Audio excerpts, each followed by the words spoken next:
Welcome to an episode of You Haven't Read What? I'm Krista. And I'm Christina. Join us to explore unique genres, childhood favorites, and literary classics as we dive into each other's favorite reads. Where one of us is very familiar with the book, the other is reading for the very first time. Let's go.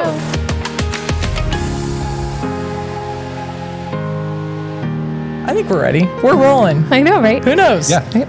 We'll see what happens. We have our friend Seth here. Hi. This is Brittany's husband.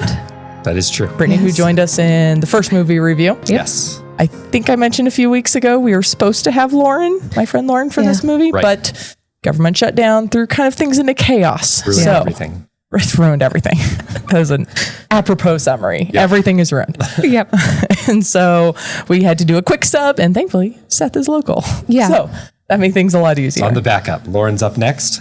That's the hope. Hopefully. We'll see Yeah. if she can get here. Yeah. Yeah. We'll either do that or we'll do a remote or, we have a few options. Yeah, we have quite a few things. And after this, we go into book 5. So, and then it's a choice for me. Then so we have Christina book after book 5. Yep. Yep. And then we have 2 more books after that. And then we'll be done with Harry Potter.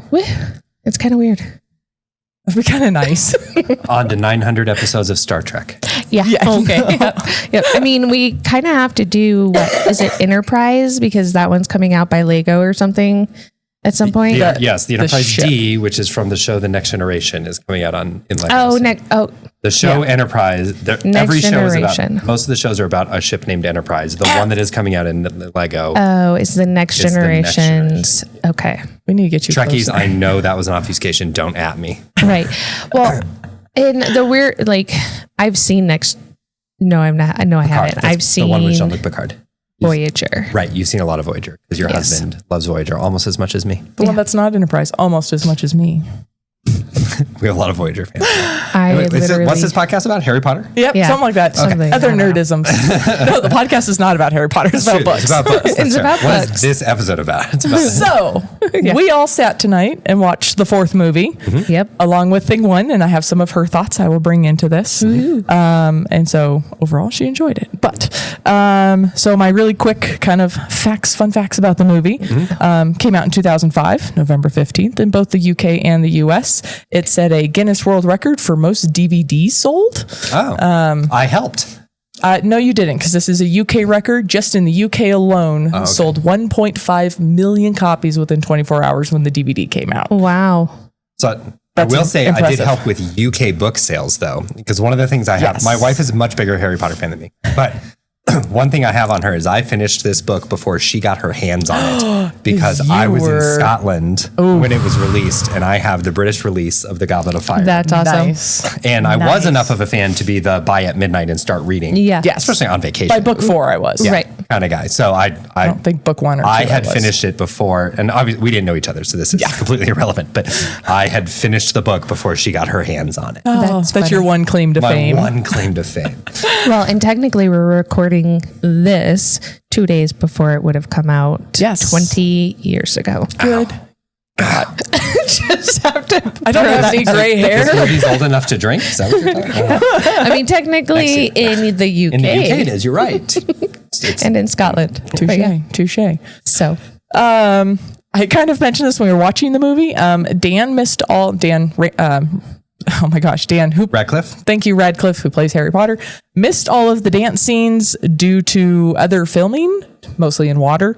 And so that's why all of his dance scenes with at the ball are waist up because he was stumbling over his own feet and he could not do it because he missed all of the choreography. All the training. Yes. Got it. And Okay. so he missed all of those rehearsals. So they had to kind of cut his pieces short. Interesting. Also, if you Google, Still a cute scene. They did a good job with it. they did a good job. The actor who plays Draco Malfoy, they got him all dressed up, and I would say he looks phenomenal. And it's really sad he didn't get a second of airtime in the movie. I know. I was kind of like, he looks good. Isn't he supposed to be there? Yes, he's supposed to be. All right. Speaking of underwater scenes, they filmed for 6 weeks straight. Ouch. Every day, they averaged 7 seconds of usable film footage. Ew. That's expensive. He was in the water 41 hours and 38 minutes and 2 ear infections. Ooh. Yikes. Was it lake water? Like real lake water they were Nope, in? Or they was it filled pool? a like Like a 500-gallon tank. Okay. On set. And he's still got 2 ear infections. Wow. Bummer. Ralph Fiennes, who plays Voldemort, is phenomenal. He was offered that role. Nobody else auditioned for it. They said, "Do you want it?" And he said, "Yes, please." All right. Nice. Well done. Well done. No other needed. They had a vision, so Yeah. it just goes with That's it. the first time you've seen him as Yeah. Voldemort. Yes. Yeah, I've never seen Nailed him. it for you? I mean, it's definitely what I would have sort of envisioned. He's not as creepy as I was more envisioning because That made thing one happy. because in the book it's more skeletal, it's Yes. more creepy looking. He also has sounding. red cat eyes and stuff like that Yep. that he doesn't have in the movie. Oh, Again, yeah, they I'm toned it okay down with a that. bit. Yeah. I toned it down a little bit, He's which is what I had warned her enough. when we read the book. Yeah. I was like, I promise what you're picturing right now is worse than it is in the movie. Right. Yeah. He's enough as is. Yeah. Oliver Phelps, who plays George, when they did their friend George fight, the director was like, "You're not doing what I want you to do." So the 2 of them got in it and the director was showing him how to do it. And Oliver broke 2 of his ribs. 2 of the director's ribs? 2 of the director's ribs. Wow. You're talking about the fight on the ground Yes. when the twins When they get the beard in the when they're fighting each other. Yep. Wow. That's Okay. He funny. started rolling around. The director broke 2 of the director's ribs and he said, "You got it." And Yeah. That's lived away. what I want. Oh man. Poor Emma Watson was terrified in the dress. Once she was in it for the Yule Ball, she would not sit down. She would not eat or drink anything. She stood in the dress for hours, all day. Because she was afraid of damaging the dress? She was so petrified of damaging the dress. Yeah. She then, in one of the takes, fell down the stairs. Oh no. Did that break her of the fear? I don't know. That was unclear. But she was so stiff that then she fell down the stairs. She was okay. The dress was okay. But she was so nervous in that dress. I mean, when she peeks around the corner, you can definitely tell she's It's so cute. She's scared. So she's supposed to be kind of nervous in that scene. So Yes. it plays well. Yes, it plays very does. well.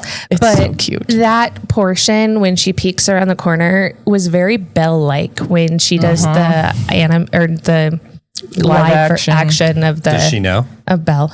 That she is. that Emma Watson is Belle? Yeah. Yeah. Okay, cool. Yeah. Yeah. I've seen that. There's one. a lot of things you haven't seen. Yeah, no, I've seen that one. I mean, Emma Watson's in a lot of movies. Most of them I've not Little seen. Women. That one, yes, I loved her. I was like, I can only name her in 3 things. Little Women, She's- Harry Potter, and Belle.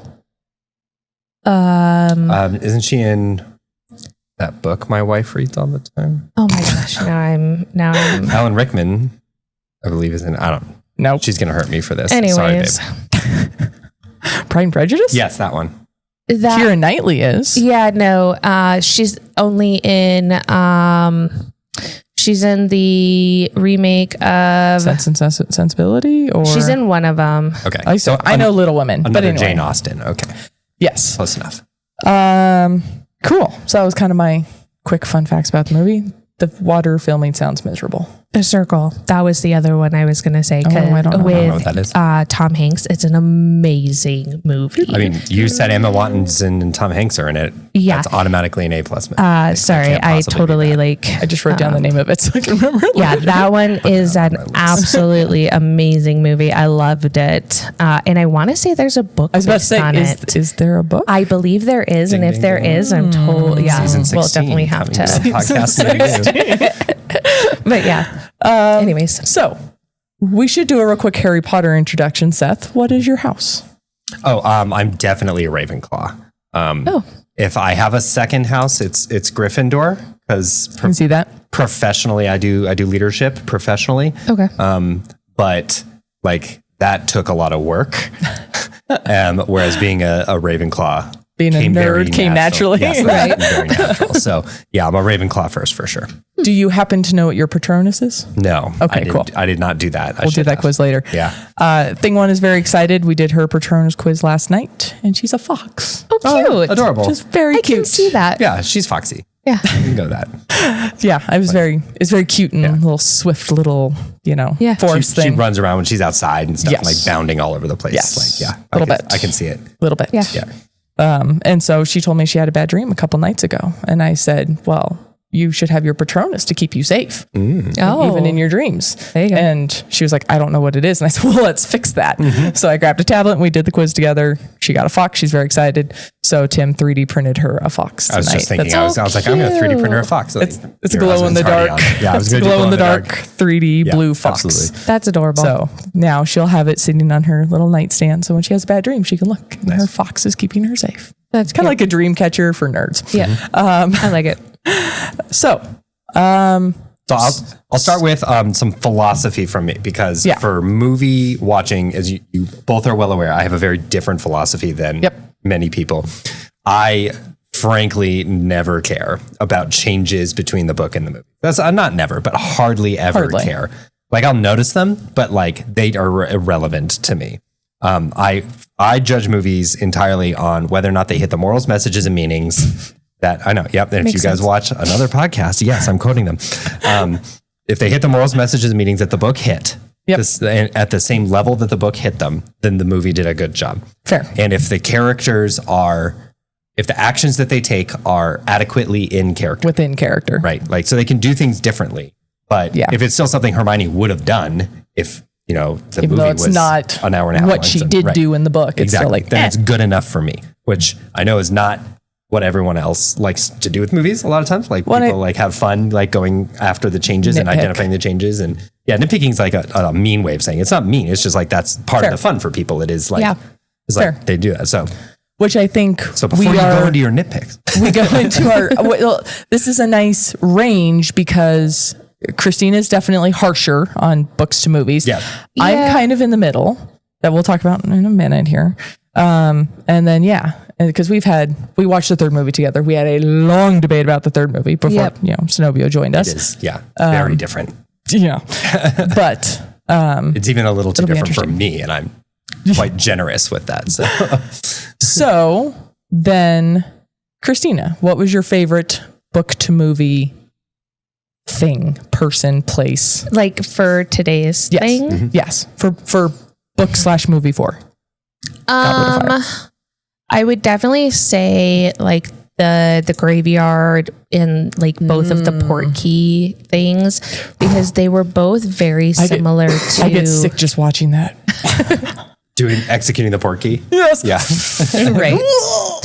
But I would say that those were very well done, very much like to the book when it comes to kind of being very much the same.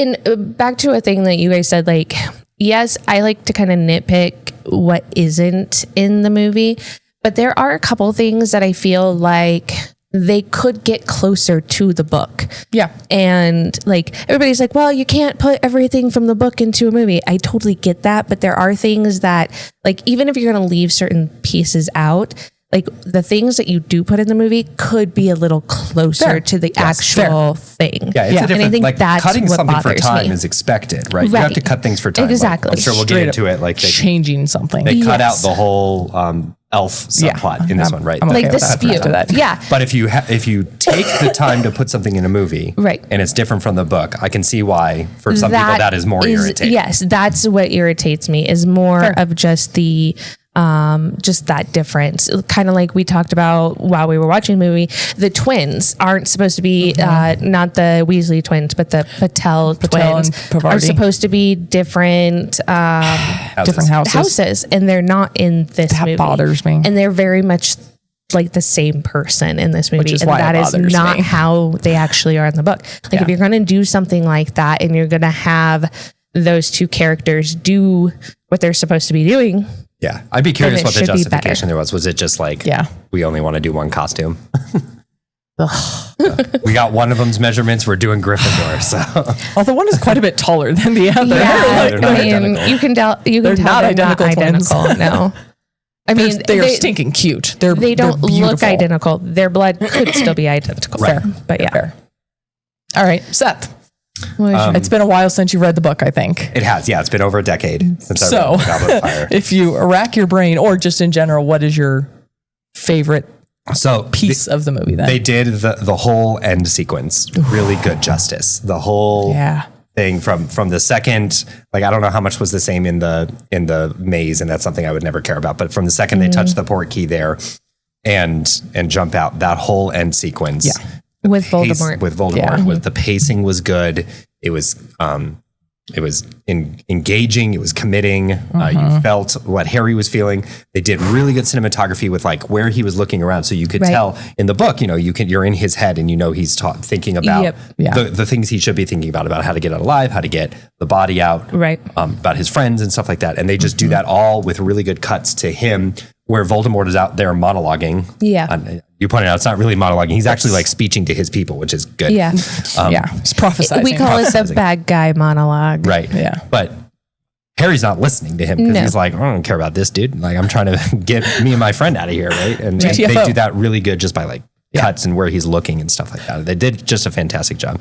This is the first time I've seen it. Intentionally filmed that towards the end, because that is something the director said is how he cut that and how they blocked it was entirely dependent on how much Dan grew as an actor. Oh, okay. And so they intentionally did that last. And he said he watched him throughout the first three movies, but also throughout this movie of him become a more physical actor. Yeah. Because like if you watch his physicality in the first movie versus the beginning of the fourth, like it's very different. He's learning to react with the world around him. And so he was like, that totally changed how we did the whole end, because he learned how to physically be in a space as an actor, which is awesome. And that's also the first time I've seen that movie or experienced that part of the plot line since I've become a father. So that sucks. Yep. Yeah. Not a fan of that. Yep. I cry every damn time. Yeah. I think I mentioned it to you. I'm like, don't you hate it when actors are good at their jobs? Right. Awful. It's the worst. And I think the only thing with that scene that bugged me was at the end before Harry leaves to go to the Portkey. So like they don't move Voldemort and Harry at all away from the other Death Eaters. But I think what bothered me was that Voldemort in the book shoots off several spells towards Harry as he's running. They should have done at least one. Made it a little harder for him to get away. Yes. I can see that. Yeah. And increase the drama just a little bit before he goes. They spent all the CG money on the fireplace scene. Right. They spent it all fireplace. Right. Or the Quidditch World Cup. It was those two. The fireplace one was weird to me. That was weird. I was more expecting him to be like more, because remember statue, in the book, like a Mr. Diggory grabs toast from Mrs. Weasley from the fireplace and just disappears. And I was like, well, you can't do that. Well, we don't see any of that at all. No. And like we don't even see Molly at all. We're going to come back to that. I think I've said this before, but I think the casting again was spot on. Especially, I'm going to call out Ralph Fiennes for Voldemort, and I'm sorry, I don't know who is cast for Rita. And I should note, we did not watch the extended edition tonight. It's a little late. So I did point out to Christina that Rita's storyline and Miranda Richardson. Thank you, Miranda.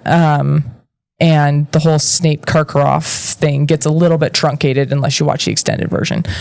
Yeah, but Snape gets hardly any more plot in this version than he got in Azkaban, which is practically none. Basically, well, I mean, where's the Chamber of Secrets? He's not there. He's like hardly in it. Azkaban is when he goes to the Shrieking Shack and all that. You're right. Yeah. But in this book, he's throughout this entire book, and I was expecting to see him more throughout everything. And good news for book 5. Walking up behind them, though. Oh yeah, yep, that was funny. Hysterical. He has a 1-minute scene, but he just nails it as usual. Alan Rickman, like one of the greatest actors of all time. But especially those two castings. I mean, casting Mad Eye was fantastic. Like no complaints about any of them, but I think especially Voldemort. And again, there's a whole bunch of interviews out there. Is this the first one with the new Dumbledore? No, last one. That was the last one. Yeah, third. There's a great interview with Ralph Fiennes going about how he thought about how he moved and all of this, about like he's experiencing his face and his body for the first time. And I'm like, oh, that's so creepy and it's so correct and I don't like it and it's amazing. That's so funny. And then I did ask thing one, driving home, because I dropped her off before coming here because it's late. I did ask her what her favorite book to movie part, and she said she loved all of the tasks. She's like, all three. Yeah. She's like, she loves dragons. So she's like, I love the dragon. Got a little bit more screen time. Yeah. And I was like, that's fair. That sequence was pretty long. Actually, it takes up a fair portion of the movie. It's very long. Yeah. They're showing off some fun CG there. Yeah. Again, like they spent their budget. We're showing it to you and you're going to like it. Yeah. Right. So she liked all three tasks. She thought all three tasks were done very well. I don't think the maze was, but that's my own opinion. I'm torn on that.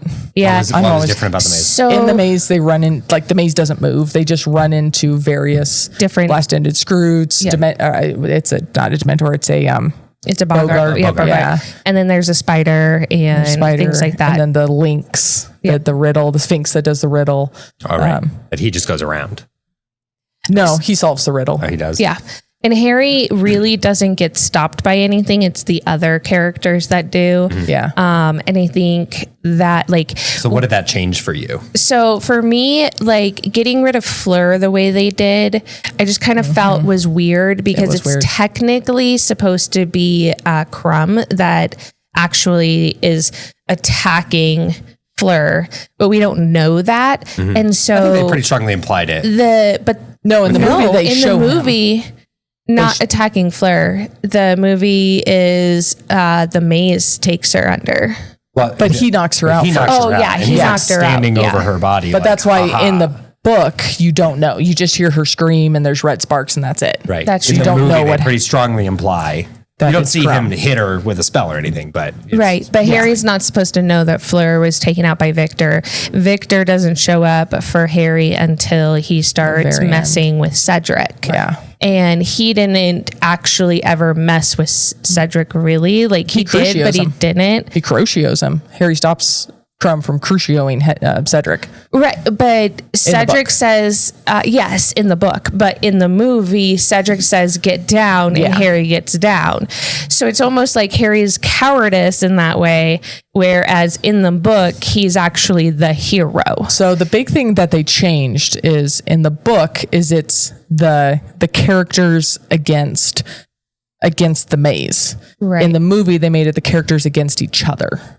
Yeah, okay, I can see that. Which is an interesting shift. I can't decide if I like it or not. It was strongly implied that it should have been the characters against the maze, but that weird shit was going on. Yeah. And that's why it was character versus They made character. the weird shit more forward. Yeah. Than actually being good at magic and getting through the challenges. Mm-hmm. Yeah. Because again, Harry, it goes back to he never cast a spell in the entire first movie. Right.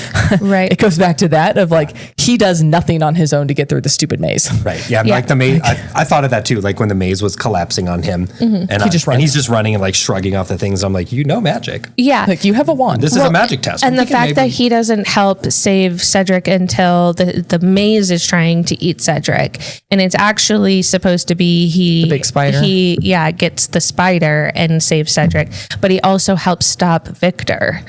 And so when Cedric says get down, it's like Harry becomes the coward, and that is not what his character is or what it's supposed to be about. And that bothers me. I didn't interpret cowardice from it. I interpreted just a tactical move. He said get down, so he got out of the way, and then he took the shot. It just takes Harry out of being the actual hero. The spotlight. Yeah. It's no longer about you, which is what? Yeah. But it's Harry Potter and. Right. So was that your least favorite? I would have to say the maze was my least favorite out of the entire movie. Totally fair. Yeah. Yeah, I think it was for me too. I didn't have the comparison because I don't remember it from the book at all. Yep. But still, just it was a little awkward in the sequencing, and then hey, why aren't you using magic why aren't any of you using magic in the magic maze? Right. Yep. Was just a little using weird magic in the magic maze. That's funny. So I would say the maze was my least favorite part. So you already touched on it. My least favorite part is that Molly is not in this movie. Okay. It is the only movie out of the 8 she is not in. Yeah, she's prominent from here on out. She's prominent in the book. Yeah. Yeah, I mean, I missed her. She's supposed to be there to support, but Arthur ends up being the one there instead, which is weird. Or something? No. There's a great interview with her that she said, I hated that year of my life because it was like I was missing my children. Oh, yeah. because She she's just didn't get called in. Yeah. That's weird. They just replaced Arthur with her at the end. They cut the burrow scene. The first chunk of the movie is very rushed. Yeah. I don't dislike it. It's just very rushed because you have Yeah, I was like, oh my God, we're at Hogwarts. Okay. right. Yeah. Okay. It's bang, bang, bang. It's you're at the Riddle House. Boom. You wake up. You're at the Burrow. Oh, look, you're leaving the Burrow. You're at the World Cup. Oh, look, the World Cup is done. Oh, look, we're at Hogwarts. It's like, Yeah, it was pretty quick. so you didn't have a chance to include Molly in the beginning, and then took her out of the end, which is like, and we don't get to meet the brother. And in the books, we get to meet the brothers. Briefly, so yeah. like Charlie is in with the dragons. Yeah, with the dragons, and I'm like, okay, but where is he? We're supposed to see him. Like, We are far enough in. I'm going to let you in on a phenomenal inside joke. Is that Charlie is in none of the movies at all. He's mentioned, like he exists in the world. He is not cast. He is in none of the movies. There is a fantastic picture of the Weasley family that goes around. That's the Weasleys from the movies and Ed Sheeran. That works. It works perfectly. And you have to stare at it an awkward amount of time before you realize what's wrong. yeah. So that is a great. We are far enough in that we should have had Charlie twice now that we haven't had Charlie. So I'm just going to call it out. Because you were saying, I was trying to think. I'm like, who does play Charlie? Nobody. Nobody. Okay. All right. I also asked Thing One what her least favorite part was. And she said, I thought this was interesting. She did not like that we did not see Buckbeak at all. Instead of going to the cave, she missed Buckbeak. And she said Hedwig wasn't in it enough. Yeah. She missed the characters. Yeah. She also said she was very okay not having the blast-ended Scroots because she thought they were kind of creepy in the book. True that. And I was like, you're not missing anything. I'm okay with that too. I'm okay with that too. I thought she missed the creatures. She's got a little inner Hagrid in her. So Fantastic Beasts and Where to Find Them is going to be her favorite movie. I know. I'm debating if she and I can watch that. I'm like, are there any spoilers for the rest of this? We are only watching the first one. Yeah, there is only one. The third one's okay. The second one is... The second one earns its PG-13 rating hard. This movie does not. Yeah. Not having the house elves. Yeah. Like, you know why they did it is clearly cut for time. 100%. Because that's probably would have been another 20, 30 minutes on the movie. So they should have done at least the Winky one for the Death Eaters sign thing instead of Barty. And I think that Dobby should have been the one to give him the gillyweed instead of, and I wrote it gillywig on my notes, but the gillyweed instead of Neville. So what's funny is that Neville is who fake Moody, Barty Crouch Jr., how he intended Harry to get it. Right. Okay. Yeah, so they just cut that out. So if they just put in like one elf scene or like two little elf scenes. Yeah, like two little things. I think that would have been okay. What's the deal with this? Yeah, like to me, they would absolutely, if they're going to do it, they have to bring Hermione's ethical considerations into it, and which are great. It's a great subplot. It's a great subplot. It is part of the morals, messages, and meanings of book 4 that they cut out in the movie. If I was going to put in just like an homage to that subplot, I would just have like a bunch of house elves running around doing something and Hermione seeing it. Getting ready for the ball. Getting ready for the ball. Yeah, and Hermione is just like, this seems really unfair. Just like mentions it really quick or something. And it's in passing and you go, oh yeah, okay. So they're acknowledging that subplot without taking 20 minutes of film time for it. True. Now, I'm going to do my best to pick words here so I don't spoil anything. I am very okay with this plot being left out. I don't love it in the book. It's very teenager, not thought through. Drives me absolutely ballistic that she forms this whole opinion without ever speaking to a house elf. Yeah. Very much like a teenager. Very much like a teenager, but it drives me nuts. As an adult, it drives me nuts. Also, this plot and when we'll continue with here, Bagman, both of these plots from this book go nowhere after this book. True. It is self-contained. It's a little bit of character development for Hermione, but it is not critical. Bagman doesn't help anybody. Bagman's just gone. Yeah. Like, great. Yeah, I thought it was weird that Bagman wasn't in this movie, but at the same time, it was one of those like, does he really need to be? He is not a character worth developing. No. So no. So here's how you know how little he matters. I have no idea. Okay. Yeah. Fair. Yeah. Who is he? What does he do? He basically is He works for the ministry. He's in charge of international games and cooperation. Okay, so is he basically addict. is everything he does is he combined with Crouch Senior? No, he is actually very tightly intertwined with the twins because this is kind of the storyline that's left out is the twins gamble at the Quidditch World Cup and I saw that. win. Oh, right. They win big, and that's how they start their business. He gives them them Irish gold, leprechaun gold, which is fake. So they start trying to blackmail him to get their money, what they're owed. Turns out he owns the goblins a bunch of money because he also screwed them. And he's a gambling addict. Yeah, but this whole plot. But it's irrelevant. It doesn't matter to anything. Well, she doesn't know that. Okay. So, I mean, it's different to think this whole thing was left out. Whereas when you've seen the end game, it's so irrelevant and random. It doesn't matter. Yeah, I guess. Yeah. It's just, and to be fair to authors, especially like not everything in a book, you've got time. It doesn't have to be relevant. It can just be fun. Yes. It can just be, there's a term for it in Star Trek, pillar filler. Yeah. Where one of the writers, Michael Pillar, writes really good short scenes that aren't relevant, but are very good character development. Okay. They don't matter to the plot, but they're so good character development. And they develop the twins a little bit. I think they just reinforce stuff we already know, though. Yeah. But at the same time, I feel like the twins' money and what their dream for their own future is a big hole that is being left out in this movie. Yes. Because like they're supposed to... Their ambition. Yeah, their ambition. Their dream is to own their own joke shop after they're done with their schooling. But Molly wants them to go work for the ministry. Respectable job. Exactly. That's all moms want. Right? So it's almost like they're missing that development. Whereas, the twins are there. They're good. They're showing them gambling and trying to have some fun. But we don't see Harry give them the money at the end. No. Like they don't even talk about the money. But it doesn't turn into like serious aspirations in the movie, though, right? No, because they're not just like it looks like they're just trying to make a quick buck at the Quidditch matches. Not in this one. Yeah, there's nothing in this movie. There's a few things that start shifting between books and movies that we'll come across over the next two, really between 4, 5, and 6. That is something they bring full force in 5. Okay. Yeah. So it's annoying it was left out of this movie. I appreciate that they recognized, we need to actually cover this. Yeah. And went hard on it on 5. And leaned into it on 5. Okay. Okay. So that's a stay tuned for that one. Yeah. But yeah, I was like, again, probably unpopular opinion. I don't miss the house elves. I don't miss Bagman. And I don't miss the Dursleys. Right.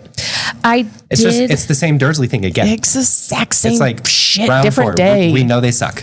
There's no development. The only development that happens is one that pisses me off that makes the twins look like assholes because they drug Dudley. Right. Which I don't like anyway.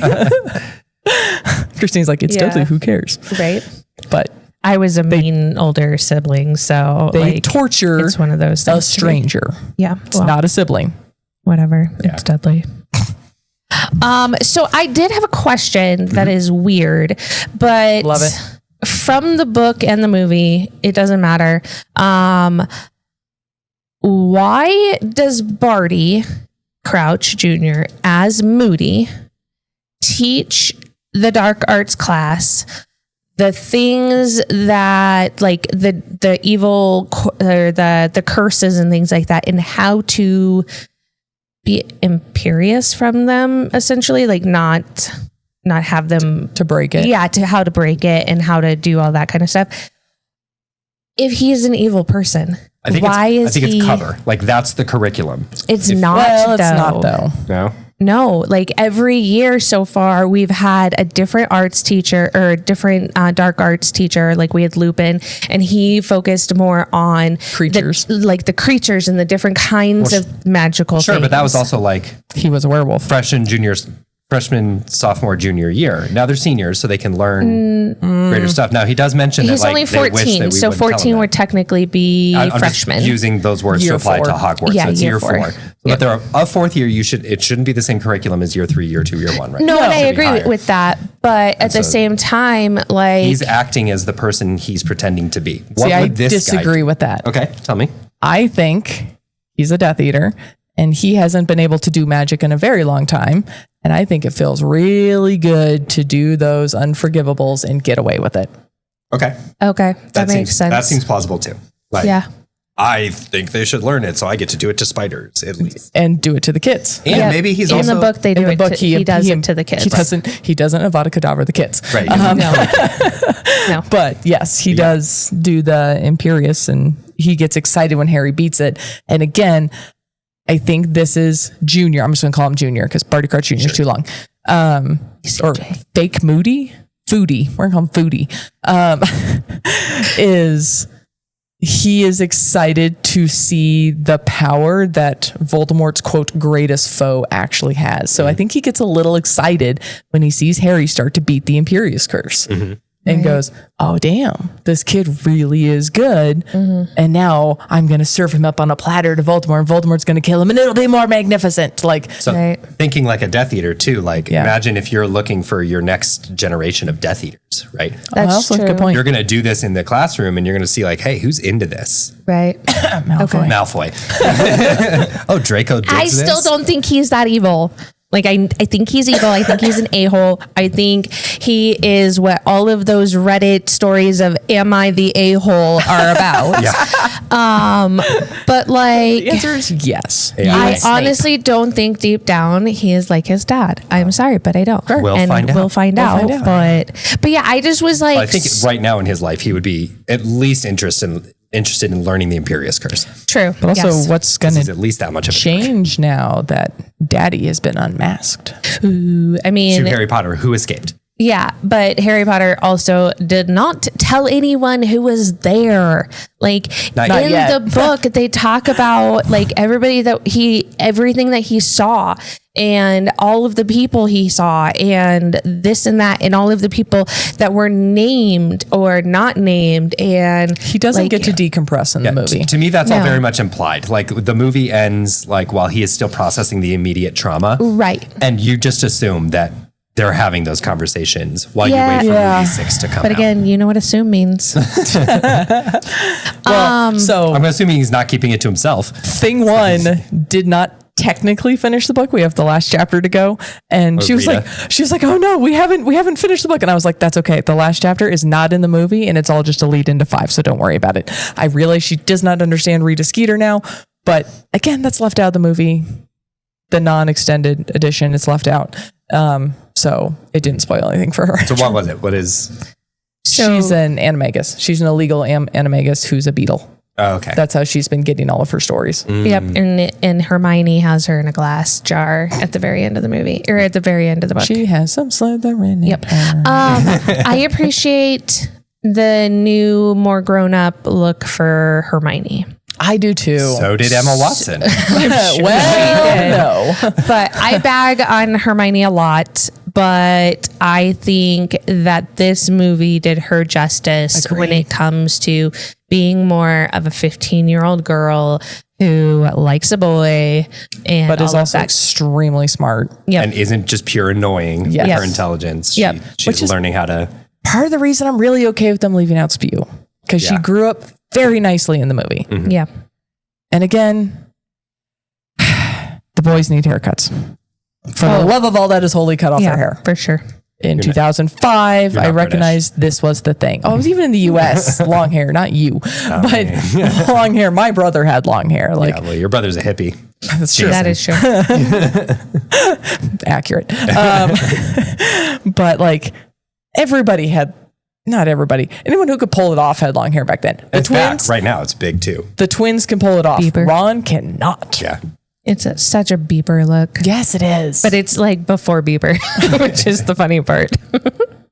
so make it a Canadian Now, you were saying thing? something I didn't know. The Beatles also have that kind of hair Yes. look. Anyway, sorry. Bowl cut, Go the ahead, bowl yeah. cut. It is a bull. It is That they British line. intentionally added more puberty to. Yeah, Neville. Neville. We'll look it up after this. Yeah. Because we all know, those of us who've seen the later movies, when he grows up, he's fine. Is he? Oh, Yes. yeah. Oh, yeah. We'll pull up some pictures after this. I'm straight, but Right. but have you met Henry Cavill? Also, Neville Longbottom. Yes. So Is he the same person? no, I'm just saying, I was like, oh my God. both very attractive gentlemen. I'm just saying. I thought he was going to be the same. And I was like, I think Henry Cavill's like 20 years older than. Probably. I have no Maybe. idea. Yes. Not quite So that. I the thought Victor actor was who nice. plays Neville, What's his name? I used to know. I got you, fam. shit, I'm blanking on it right now. You're gonna say it. I'm like, yes. Yeah. So he was Matthew Lewis. Thank you. In the first several movies, like that is him. All of a sudden, come movie 4, the producers and costume looked at him and went, you are more attractive than anyone else on set, sir. That is not okay. And he got tall. So yeah, and he got very tall. And so they put him in a fat suit and they gave him buck teeth to try to. I didn't think he looked any like whiter, like fatter. That's or how anything. skinny he is. He was super skinny. Oh wow, he is hot. Okay. Yep. That's not bad. Yeah, Very rugged. Yep, he's got the rugged look. I could see him as being So, like a lumberjack. With, My favorite thing about him is he met a fan at a convention. She was volunteering and helping out. Story, yeah. They are now married. oh, cute. So like they just randomly met and they played around Universal because it was around when the park opened. They just like he took her around Universal and Nice. years later they're married. And I was like, that's amazing. That's awesome. Way to marry a fan. Right? But going back to Emma Watson, growing up a little bit here, not a spoiler, she does actually come back for the rest of the movies. She was only on contract through the end of this movie. Oh, She almost did not come back because of this movie. interesting. Because for some reason, kind of between 3 also, but between 3 and 4, the world decided she was attractive. Yes, I remember this. And so all of a sudden, about the time this movie came out and while it was in production and blah, blah, blah, pictures were getting leaked of her in the dress and all of this.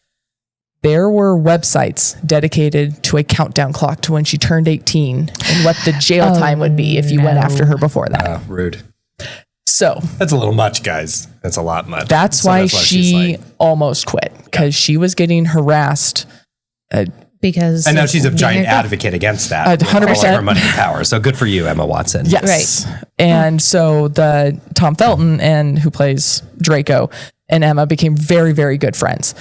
He, after the movies finished, he moved to LA and like continued his acting career. He had his favorite bar. He went around the beach. He, occasionally got recognized, but he lived his life.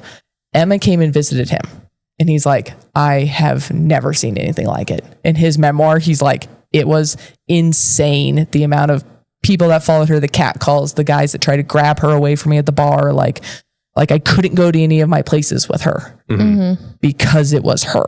Yeah. And so this is where she started getting harassed horrifically. Yeah. Interesting aside. You mentioned that he went and continued his acting career, and you mentioned it today that this week he reappeared On as Broadway. Draco Malfoy on Broadway, on Yes. the Broadway show this week. So that's very interesting. It's very cool. Yeah. It's very cool. It got a big standing ovation. Huge Danny. He's super good. Out of all the cast, he is the biggest Harry Potter fan. Yes. Yeah. That He's is the so biggest funny. like, He's fan. leaned into like, heck yeah, I was in Harry Potter and these are amazing books and Yeah.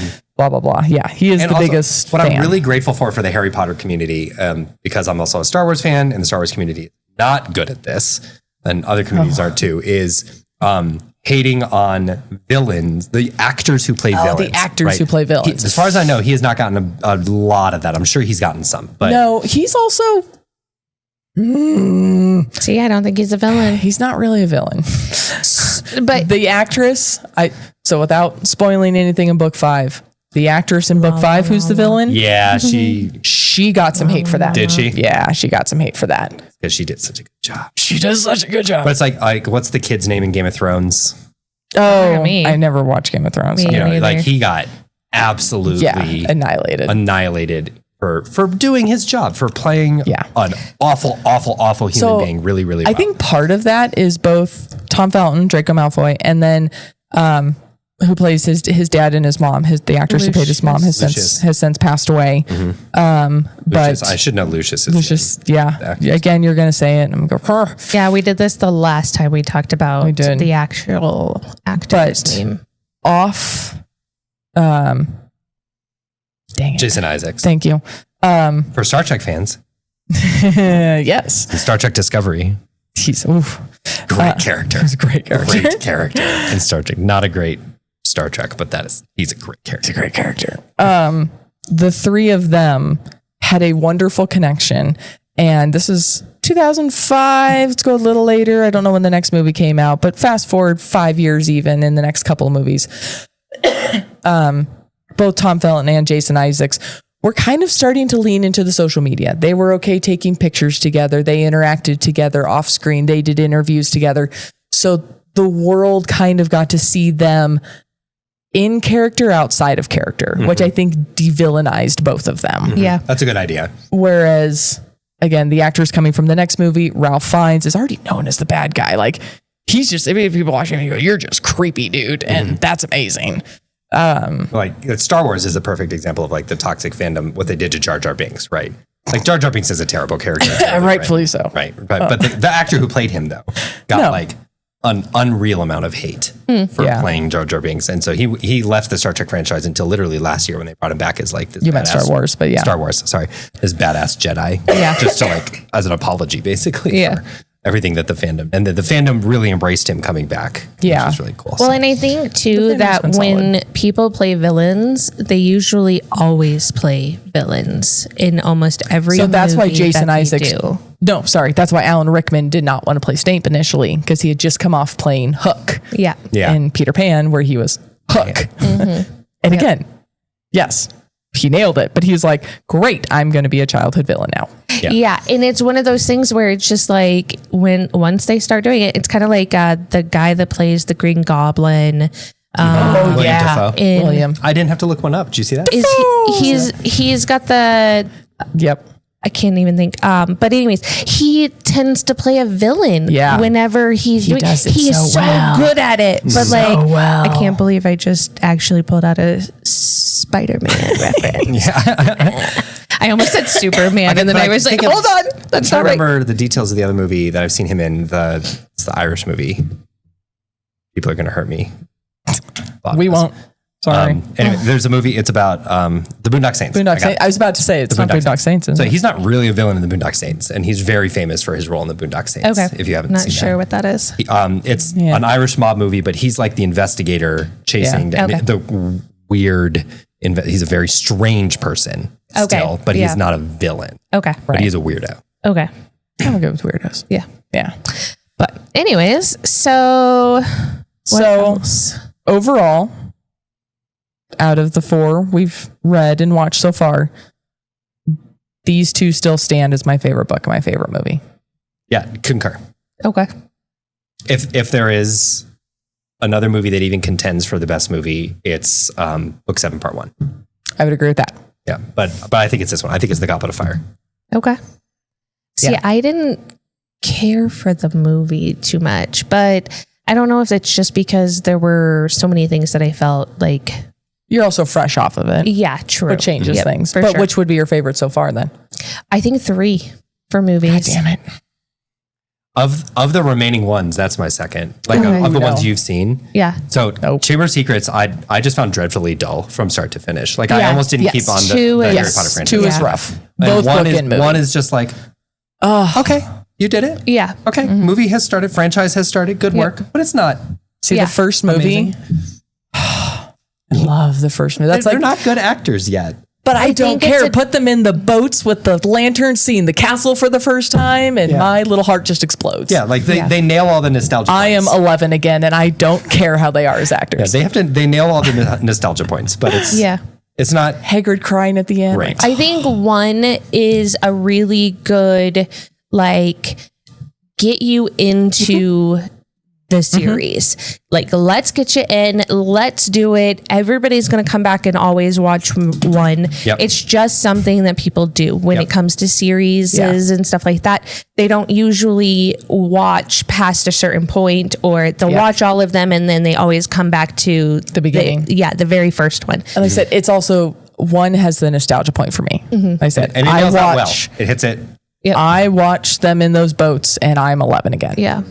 Or however old I was when this first movie came But out. like for me, like I am sitting in a theater as a child Yeah. just mesmerized. Yeah. And see, for me, like when it comes to series, like take 007, for instance, I have not seen any of them with Craig Daniels in them. Daniel Craig. Oh, Daniel Craig. Sorry. She's covering my mouth so I don't speak his name in vain because I think he's a terrible James Bond. I love him. My favorite is Pierce Brosnan. Yeah. It's because you have excellent taste. I mean, I did not say Daniel Craig's my favorite. But I also watched Pierce Brosnan in Remington Steel. And I loved that show. Can I ruin Pierce Brosnan for you? No. Mamma Mia. Yes. I love Mamma Mia. Those are some of my favorite movies. And he just did a Irish movie. Watching him in that movie is a little rough when you're only picturing James Bond and he's back there dancing. He is not James Bond in Mamma Mia because he has range. That's actually what I was about to say is like, so going back to the villain thing, there are a lot of people that do like, you know, the same types of characters and everything that they do. There's a lot of characters that are like, oh, I've played this one person for so long. I really need to get out of that character. And then they do. And then nobody goes and watches the movie because they don't want that kind of character with that person. But so when it Daniel comes to Radcliffe as Weird Al Yankovic. Yes. I don't know who that is. We'll talk about that. Okay. But Pierce Brosnan, he has such a different range that he changes like the different types of movies that he's in almost constantly or TV shows. And so he just has that type of acting that he's just in a lot of different things. And that's really cool to me. But like there are some characters and I'm thinking of one specific one and I cannot think, Dawson's Creek. Nope. The main guy from Dawson's Creek. I cannot think of what his name is. But he's like literally got like swallowed by being that one person. And he tried to do something completely different and like it just didn't work. Yeah. So that's fair. Like I said, the thing for a movie for me is the morals, messages, and meanings. Yep. Right. And book 4, movie 4 nails it. Yep. Nails it. That's fair. On the head. So Harry consistently through the movie, everything that happens to him, he is sacrificing personal credibility or risk to self. He's a Gryffindor to help other people. He's a Gryffindor. And he's just nailing it left and right. But most on the nose is Challenge 2. Task 2. Yep. Right. Task 2. They kind of go a little bonk on it there, but it's a teenager book, right? Fine. But like they're just nailing it all the way through. And when he even like he risks being killed by Voldemort to get Cedric's dead body back to his dad. Like you're just nailing it. And it's technically supposed to be his parents, not just his dad. Yeah, his mom's kind of non-existent movie, which is a little weird. But one less SAG card there, right? So, oh God, if there's a mom crying, I'm not sure I can watch this movie. I can barely handle dad. That too, but SAG got Screen Actors Guild membership. They need one last Screen Actors Guild membership. But like the movie is really just nailing the whole and also like friends helping each other overcome challenges. Which is always the theme so far through all of the books. I think that is one of the major themes of the entire Harry Potter franchise. Agreed. Yep. And so is personal sacrifice for the greater good. Yeah. And they are building on it correctly here. And they nail it the same way they nailed it in the book. And so that's what makes the movie a great adaptation of the book. And I think I like this book so much more than the others because I think the book pacing is phenomenal.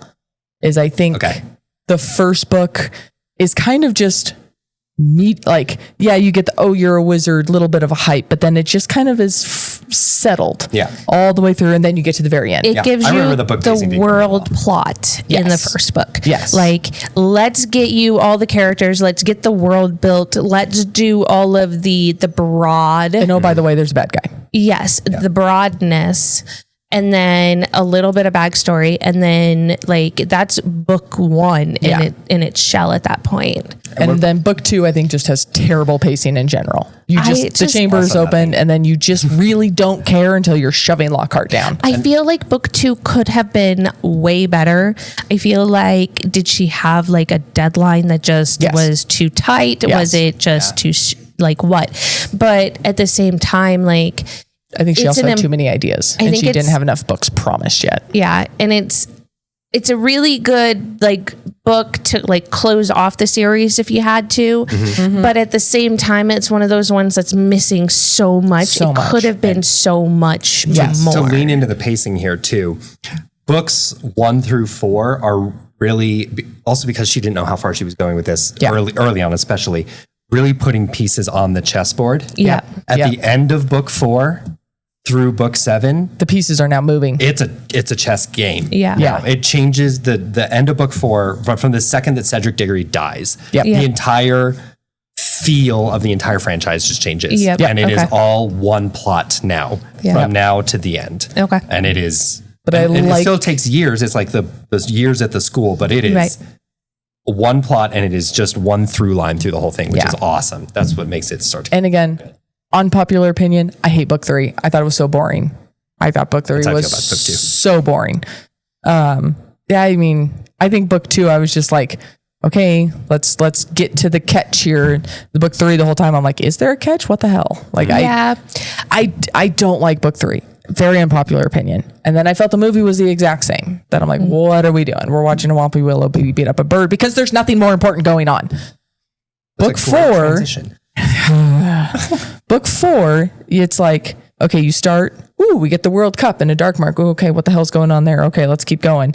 Oh, now all of a sudden we have the Triwizard Tournament. Oh, Harry's in it. Oh, now we have task 1. Now we have task 2. Now we have task 3. And now we have Voldemort. Like, you get the highs throughout the book. Yeah. You're constantly looking forward to the next thing. Yeah. And other than the rushed beginning in the movie Yes. does a pretty good job with that. I would agree with that. I think the beginning is very rushed, but then past that, it's you're building to task 1, and then you're building to task 2, and then you're building to task 3, which falls a little flat, but oh, look, there's Voldemort. But I think too in the movie they're missing a lot of the build up to the different tasks because it miss all the kind of training. goes to the different tasks pretty quickly. You just wanted to see them Accio Trevor. Right. I mean, come on. Like, I want to that is see funny. him throwing things across the room and He just like kind of pull Neville. Accio out of his butt He does. while the dragon's in the middle trying to kill him. Like they don't do the training there. Yeah, I agree with that. and That's fair. That's I fair. think there could have been things that were a little bit shorter to make the beginning a little bit better. Don't too. tell thing on the dragon. Dragon would have been one of them because technically they don't go around the damn castle. They don't 37 go through a freaking bridge. As a 37-year-old, yes. As an 11-year-old, you shut up. That sequence was awesome. Yes. Yes. I don't know. I didn't like it, but Also, again, as a 30-year-old in your basement. Right. Again, as a 15-year-old, probably. When did this movie come out? When did I say 2005? Oh, I was pretty close, 15. In a movie theater, you shut up. I Watching guess. that I don't know. screen, feeling like you're falling off of the Hogwarts roof was like, okay. Yeah. But yeah. Yeah. Okay. No, I definitely Target like some of audiences, that. right? Target audience. You got it's really hard to make a 220-minute movie that is awesome from start to finish for 11-year-olds and 40-year-olds. Nostalgic Yeah. 30-year-olds. But so far, it's holding up. Yeah. So, are we excited for book 5? I am. I remember very little of book 5. So do I. The only last comment I have is Voldemort's wand. Ooh. Oh, wow. I was shut up. expecting his wand to be closer to what Harry's wand is Because it has the same core. because it's supposed to be twins of each Just other. the core. Just the core. Just the core. It's a different wood, if I The remember way correctly. they talk about it is just that it's supposed to be like a twin of each other. It's the two phoenix feathers are the core, but it's a different wood. Okay. So the phoenix feathers inside, you won't be able to see it, and the wood It's is very different. skeletal. Yeah. So, but yeah, I thought they were supposed to be a little more similar, but I guess I'm That's wrong. fair. So, It's kind of interesting that they give the bad guys the fun wands. you know, Like with the curves on them and stuff. They do it in Star Wars too. You look at like Count Dooku's lightsaber yeah, with he's the got the curve cool on it. curve light- yeah, It's- you're and then right. Darth Maul gets the like double blade, and okay. And then Kylo Ren. Kylo Ren gets the hilt. Yeah, yeah. Same thing. So, anyways, if we let them keep going, they will go on all night. But yes, So, overall, yeah, it was a good movie. it's good. It's good. Yeah. We'll watch the extended edition later when it's not almost midnight. Right. Okay. Well, Is it? No, it's It's not that late. yeah, it's not actually that late because if it was, we'd all be in trouble. yeah. But yeah, Work okay. tomorrow. Yeah, me But too. yeah. Well, thank Gotta you for reopen the joining government us. tomorrow. My pleasure. right? Thanks for the Yes. invitation. It's fun to fill in. Lauren, next time, Yep. get you out here. But we do appreciate and when that you you wanna were willing to do this. Yeah, So thank you. When you want to do the James Bond watch-a-thon, you let me know. Watch a thon. I have seen all Those of are them books? before Craig. So Okay. Those I've are seen books. all of them a They are bajillion times. books that share titles with the movies. And nothing else. Depends. Some of them have a fair bit of overlap, but yeah. Yeah. Okay. Yeah. I'll rewatch them all. I don't care. You know, right? All right. Cool. Okay, well, Well, we will see you guys. thanks for joining us. Thanks.